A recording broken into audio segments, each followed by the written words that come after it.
Hello, if you are looking for a Forspoken review which has some gushing, gurgling and grumbling in it, then this is the place to be. I have played exactly 9 hours of the game and I already have some pretty good thoughts about it. Hello, my name is Billy and I'm a variety Twitch streamer which clearly gives me the authority to have an opinion. If you don't know what Forspoken is, here's a quick rundown to catch you up. Forspoken follows the journey of Frey, a young New Yorker transported to the beautiful and cruel land of Athia. In search of a way home, Frey must use her newfound magical abilities to traverse sprawling landscapes and battle monstrous creatures. From scaling walls, vaulting across canyons, leaping from dizzying heights, and dashing through vast landscapes. Using her magical abilities, Frey is not only able to nimbly traverse the treacherous terrain of Athia and explore her strange new surroundings, but the magical parkour also comes in handy when she comes toe-to-toe with the multitude of enemies lurking in the corrupted landscape of the Break. This review is going to be from my opinion only, and I am not that experienced in Square Enix games. My only real experience is the Tomb Raider series. Make of that what you will. They always say it's good to start with bad news first, so here are the things that I didn't like about the game, or that I have some constructive criticism about, aka things that grind my gears. And once again, just to repeat,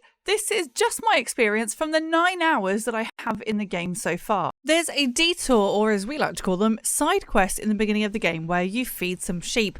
Now in the animation, oh wait, you don't get one. Why the hell would you give me a quest for feeding sheep if we don't even get to see what it looks like? Bit strange. Feels a little lazy. I don't know if this is a normal thing that happens in Square Enix games, but I feel like if you're going to make me feed the sheep, then you should at least let us see the cute animation that's going to happen that goes along with it, instead of this. Next up, I'm going to go in on the map UI, okay? I don't get the point of 3D side of it. It seems a bit pointless to me. Hi, this is Editing Billy, and I actually have an update on this, and I wanted to give it an update rather than just put it out with nothing, because you have more than 2 brain cells sometimes. I get why the map is in 3D now. There's a lot of mountainous landscapes that you wouldn't know that you could get over unless it's in the 3D format, because of the way that they've made the map look. In other games like Skyrim, Witcher, etc., you can kind of see where the mountainous regions are and also where the passes are. In Forspoken, you literally can't really, unless you're using the 3D style of the map to like scale down and look where you could possibly get across. So I get it now, but I still don't like it. The kind of maps that I much prefer are like The Witcher 3 and Cyberpunk and things like that. So basically CD Projekt Red maps. The reason I didn't enjoy it is because it honestly felt really difficult to navigate. I wasn't really sure what quest I was trying to look for. There was so much scattered on the map. I would rather it it's very expansive, which you would expect for an open world game, but it feels so expansive so early on that I'm unlocking all these locations, yet I can't even navigate around where I'm going in the smaller local area because it just seems so messy. Maybe this is just the way that my brain perceives things, and maybe it's really easy for everyone else. Let me know your opinions below. I really want to hear them. As a keyboard and mouse user, because I play on PC, I really do feel like this game would be best played on a controller, so that's my recommendation if you haven't started playing this yet, or maybe you have, but you want to give it a little bit of a better go. The interact button, which is F on the keyboard, a little bit janky. Unless you're standing really in the right place for it, it won't let you click it, especially if you're trying to interact with one of the many cats that are around or an NPC. Like, I'm clearly standing beside them. Let me just initiate this conversation. One of the big things about this game that's really fun to interact with is the cuff, but I have a gripe with it. And this doesn't happen all the time. This is mostly when there's big, deep and meaningful interactions happening with the cuff or vambrace, whichever you want to call it. Just don't like the way that when this happens, you cannot proceed any further in the game. You're literally stuck still while the conversation happens. It feels really frustrating and static, and especially if you're in an area where you know that you're going to be moving forward shortly, whether that's to defeat a boss or whether it's to just move on to the next quest line and you're going to be doing some walking. I'm so frustrated with it and I just can't hack it, and it really winds me up. It's so weird to me that we can't talk and walk at the same time. Maybe this was to make sure that you're paying attention and make sure that you're listening to what's going on, but honestly I just tempted to actually skip through talking to the cuff at all just because it would make me stay still for longer. I didn't, however, because I'm invested in the story, but I wouldn't be surprised if other people are skipping conversations with the cuff just because this is a feature. I'm going to admit something really stupid to you. Within the inventory and magic, within the UI, I did a boo-boo. I thought the numbers were reversed for the longest time. The nails. I was really sure that because it said /5 that I had to collect 5 of those things to be able to unlock those nails and put them on.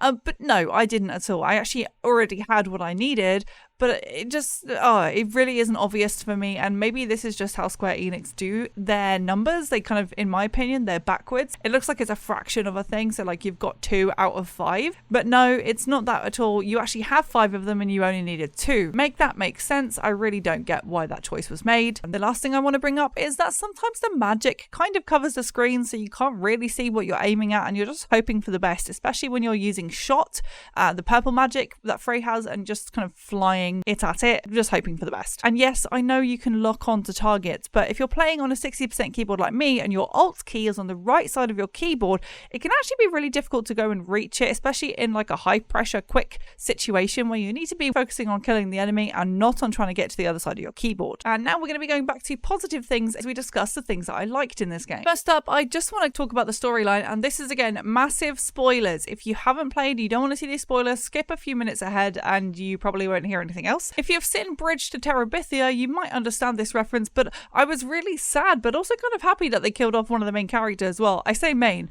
a main side character, NPC, really early on. You really get attached to her for literally no other reason than she's just a quirky girl just like you, but honestly, I love it, you damn bastards. Game lore, while I've got only 9 hours in the game, is already pretty expansive. I'm enjoying reading all the books and finding out more about the Tantas and the world in general. There's a lot for me to learn, a lot of books to read, but I do wonder, where is she putting all of those books? Now, the only thing about accessibility I can talk about is the fact that subtitles are available. I really love subtitles. It helps me keep up with what's going on in the game, especially if I'm Twitch streaming at the same time, because then I can read the subtitles and I don't have to worry about listening to them, and the same goes for my audience. Moving swiftly on, we're going to talk about the magic skill tree. I actually really enjoy how this is laid out. It did take me a while to work out, but eventually I got the hang of it and I think it's really cool. And I like also how you can upgrade different equipment and you're just clicking and holding on it. It's really super simple and intuitive once you figure it out. I will say the tutorials section, again, just to be a little bit like gripey about this, and this is where the grumbling comes in. It could have been slightly better tutorials. It kind of feels like go into this part of the UI and figure it out. Not always really helpful. Thanks, Square Enix. Anyway,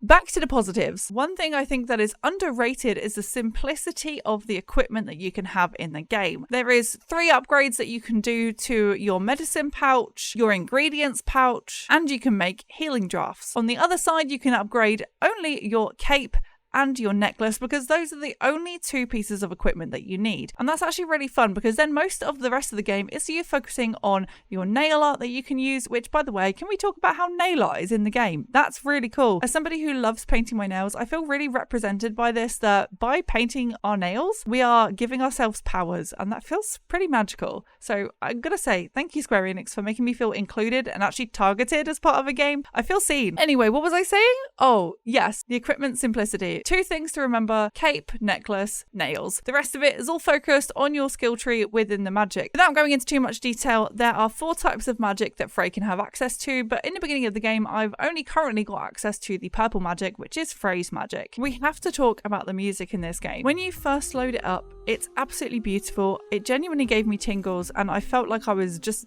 delving into this immersive fantasy landscape, and I love it. Throughout the game though, I feel like it does kind of like lack a little bit in some areas, and I'm going to be very specific here, and maybe this is just a problem that I'm having with my game. The bard experience. You've probably met this guy if you've played this game so far, but essentially there is a bard in the town in Sepol, and I can't hear him playing his music, and maybe this is a problem that I've got with my audio settings or something, but it didn't feel loud enough, and it also didn't really feel like a song. And again, maybe I'm missing the point here. Please somebody let me know. The magic is pretty. I really like being able to shoot glittery rocks at things and they die. It's really cool. Also, the enemies look really cool as well. You know, there's like things you're like, what is that? And there's a goat coming towards you to try and absolutely murk your ass. Watch out for the goats, so in all seriousness, they are vile. The landscape is super beautiful, but as you may or may not know, this game is super resource intensive, so unfortunately, while I'm streaming it, I cannot play it on a high quality, so we have to see it in its most basic basic form. But as long as I can play the game, I really don't care. Now, here's a controversial opinion. I really like the humor in this game. I know that before it came out and as there were teasers being released, a lot of people on Twitter who were getting angry at the game for having Frey laugh about things, joke about things in a sort of corny, sort of cheesy way.